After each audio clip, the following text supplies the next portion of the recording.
Station परिसरात फेरीवाले बसणार नाहीत याची दक्षता घ्या. केडीएमसी आयुक्तांची अधिकाऱ्यांना तंबी.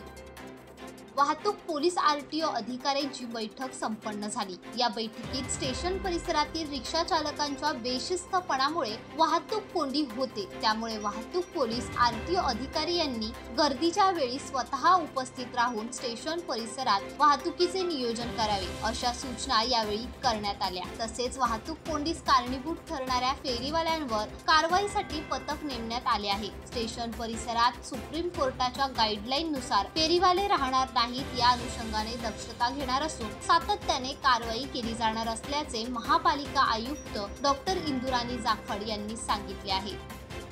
कल्याण स्टेशन येथे वाहतूक कोंडीच्या संदर्भात आपण सर्व डिपार्टमेंटची काल बैठक घेतली. तिकडे मेजर जे 2-3 प्रश्न आहे त्याच्या अनुषंगाने आरटीओ विभाग, ट्रॅफिक पोलीस, पोलीस डिपार्टमेंट आणि महानगरपालिका सर्व जे डिपार्टमेंटचे व्यक्ती आहेत त्यांना वेगवेगळ्या जबाबदारी देण्यात आलेली आहे. तिकडे रिक्षा असल्यामुळे फार मोठ्या प्रमाणात आपल्याला वाहतूक कोंडी फेस करावी लागते आणि तसं त्यांचा अनरेग्युलेटेड मूवमेंटमुळे रोड ब्लॉक होतो.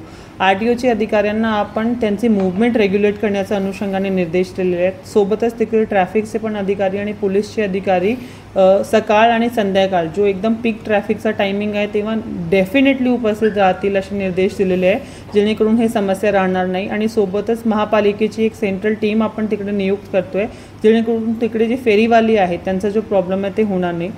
फेरीवाले जे आहे ते महानगरपालिकेची सेंट्रल टीम जसं मी मगाशी सांगितलं त्याप्रमाणे ते कारवाई करतील आणि स्टेशन परिसरातील जो आपले सुप्रीम कोर्टचे गाईडलाईन्स आहेत त्या अनुषंगाने फेरीवाले राहणार नाही या अनुषंगाने आपण दक्षता घेण्यासाठी टीम्सना सांगितलेलं आहे आणि सोबत पोलीस आणि सुरक्षा विभागाचे कर्मचारी पण राहतील. Bureau report, Maharashtra crime spot news, कल्याण.